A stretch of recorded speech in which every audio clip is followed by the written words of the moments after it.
Hello दोस्तो, आजच्या नवीन कथेमध्ये आपल्या सर्वांचं स्वागत आहे. आजच्या नवीन कथेचं नाव आहे जुळ्या बहिणीची ओळख.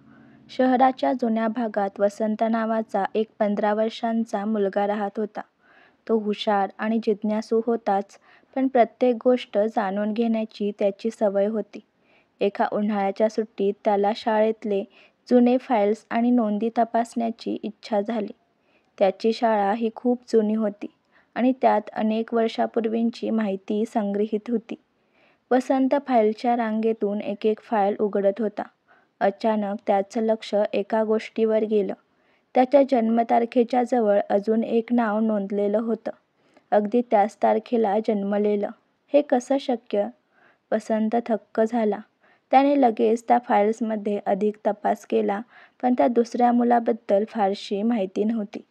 वसंतची उत्सुकता इतकी वाढली की त्याने आपल्या आई-वडिलांना विचारायला सुरुवात केली. सुरुवातीला आईने हसत हसत तुझ्या जन्माच्या फाईल्समध्ये काही चूक झालेली असतील असं सांगितलं, पण वसंतची जिद्द आणि विचारशीलता पाहून ती मागे हटली. शेवटी आईने हळूच सांगितलं, वसंत, तुला खूप वर्षापूर्वी एक गोष्ट सांगितली नव्हती. तू तुझ्या जुळ्या बहिणीसह जन्मलास, पण ती जन्मानंतर दुसऱ्या कुटुंबात देण्यात आली.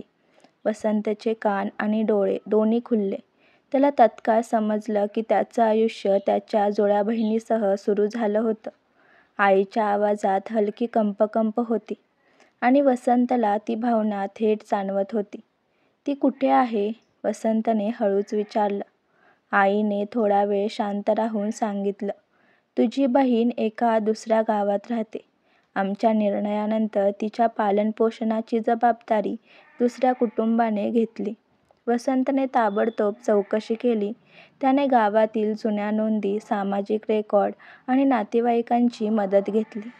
त्याला समजलं की त्याची जुळी बहीण अर्चना ही होती, पण जन्मानंतर तिला एका दुसऱ्या कुटुंबात पोसण्यास आलं होतं. वसंतला पहिल्यांदा ती समजली तेव्हा त्याला काहीशी वेदना झाली. ती माझ्यासारखीच आहे, पण मी तिच्यासोबत कधी राहिलोच नाही. ती माझी खरी बहीण आहे आणि मला तिला भेटायचं आहे.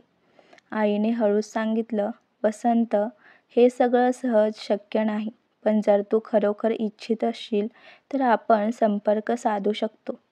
त्या आठवड्यात वसंतने आणि आईने एक योजना आखली. त्यांनी अर्चनाच्या पालकांशी सुसंवाद साधला. सुरुवातीला ते शंका आणि भीतीने भरलेले होते, पण हळूहळू सर्व काही स्पष्ट झाले. शेवटी एका गडद संध्याकाळी वसंत आणि अर्चना एकमेकांसमोर उभे राहिले.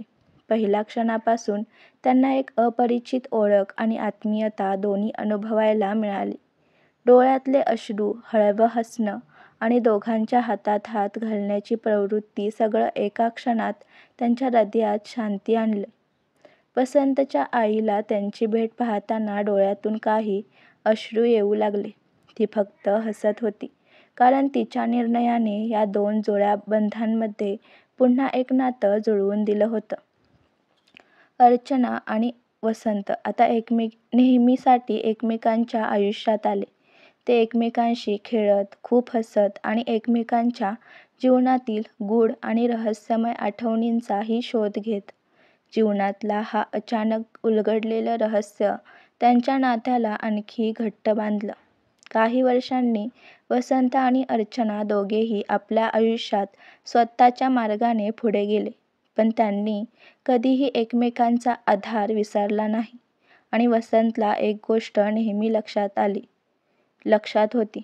कधी आयुष्यातले जुने फाईल्स आपल्याला एक नवा, अप्रतिम गूढ उलगडून दाखवतात. आजची कथा आवडला असल्यास व्हिडिओला लाईक करा, चॅनलला सबस्क्राईब करा आणि कथा कशी वाटली हे कमेंटद्वारे जरूर कळवा. व्हिडिओ जास्तीत जास्त शेअर करा. धन्यवाद.